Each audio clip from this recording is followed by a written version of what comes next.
Valentine's Day. It comes every year whether you like it or not. Everybody's gonna love today, gonna love today, gonna love today. It's the day when your love life is put on display. I'd like to send a dozen of those to the best girl at my school. These for your wife?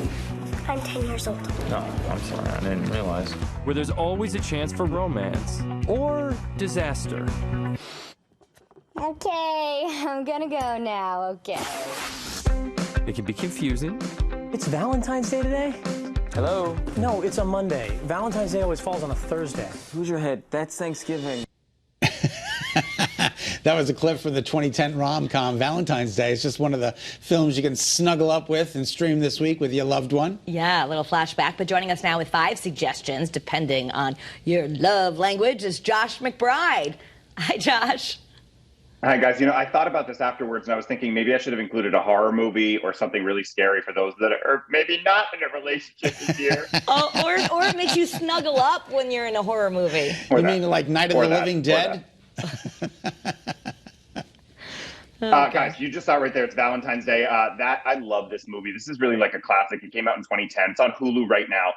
First up, let's talk about it. In a series of interconnected stories, this is actually really fun. When I tell you everybody and their mother is in this movie, various Los Angeles residents from Ashton Kutcher, Jessica Alba, Jessica Biel, Bradley Cooper, Julia Roberts, Anne Hathaway, Taylor Swift is even in this, Jennifer Garner, weed their way through the highs and lows of love during a single day. Now, as the holiday unfolds, they experience first dates, longtime commitments, youthful crushes, and connections to old flames. Now, again, this was a 2010 movie. I love these kind of movies because there's so many different people and storylines to follow. This was actually directed by the late Gary Marshall, who you know was like a very big director. Fun fact, he also did that movie New Year's Eve, where it's very similar. It was kind of like the sequel to this. I did an extra role on New Year's Eve when I was broke and had no money and made about $120 for about 14 hours in the middle of Times Square. That's awesome. I love that. I love it. Okay. And you've got another one, The Notebook? Yeah, I mean, who hasn't seen The Notebook? The Notebook, Hulu, Max, Amazon Prime Video.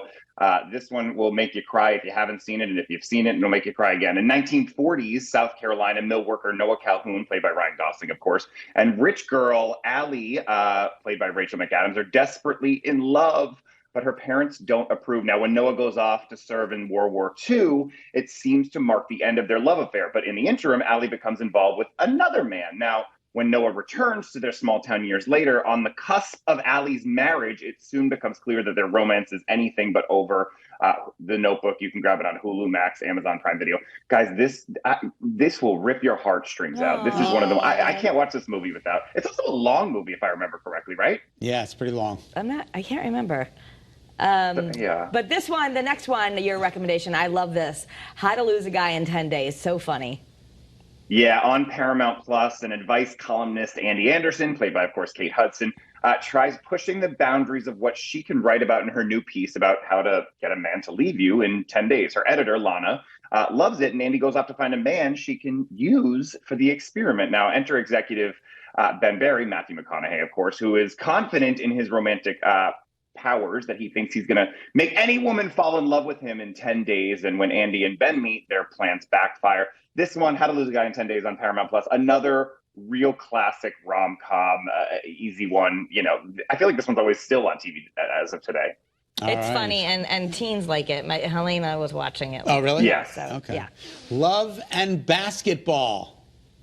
Yeah, I love, Kara, I love that you just said, like, teens are loving this resurgence of rom-com. So Love and Basketball on Paramount Plus. Monica and Quincy, played by Omar Epps, are two childhood friends who both aspire to be professional basketball players. Quincy, whose father Zeke plays for the Los Angeles Clippers, is a natural talent and born leader. Now, Monica is ferociously competitive, but sometimes becomes overly emotional on the court.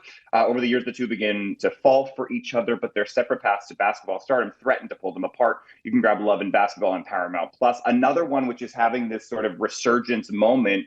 I love this because I don't think rom-coms nowadays are made as good as they were, early 2000s. Okay. Oh, that looks really good. I'm not familiar with that movie, but I'm going to check that out. Yeah. And then We Need to Love Again.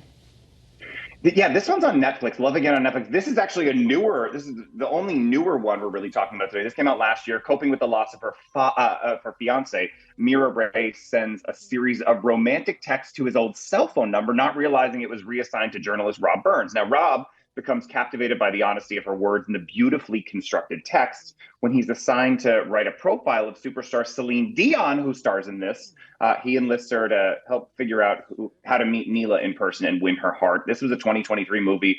You say Celine Dion, I'm in. This was last year, so I'm assuming they shot it 2021, 2022, where I don't think we knew, a little insight here about her diagnosis yet. We also recently saw her at the Grammys, and we know that, I mean, if you didn't think she looked great then, I don't know what's wrong with you. She looked amazing. You can grab Love Again on Netflix. All right, we got about a minute. What'd you think of the Super Bowl? Did you watch? The Usher Bowl? The Usher Bowl, Yeah, what do you think of the halftime performance? I thought for a halftime performance that I feel like has been lackluster for a minute. I thought this was fresh. It was rejuvenating. It brought talent. It brought, if you were a millennial, if you were older than a millennial, it brought the energy back with Ludacris and Alicia Keys. And, some are saying the only thing that went wrong was Usher was a little handsy with Alicia Keys, which, I just think they're friends. And but it was all well and good. I thought it was really great. And I actually went to the Vegas show over the summer of Usher's Vegas show. And this was very similar. And he always just really brings the energy. All right. Well, thank you, Josh McBride. It's always a pleasure having you on the show. Guys, happy Valentine's Day. Happy Valentine's Day. We love you. And I love the roller skates. That was my favorite part of the halftime. Yeah, that was really incredible. Yeah. I don't know how they got them on. I know, how they got them off. And flipping on roller skates, right. Like, that's talent. That is talent. If you can flip on a roller skate, you can do anything.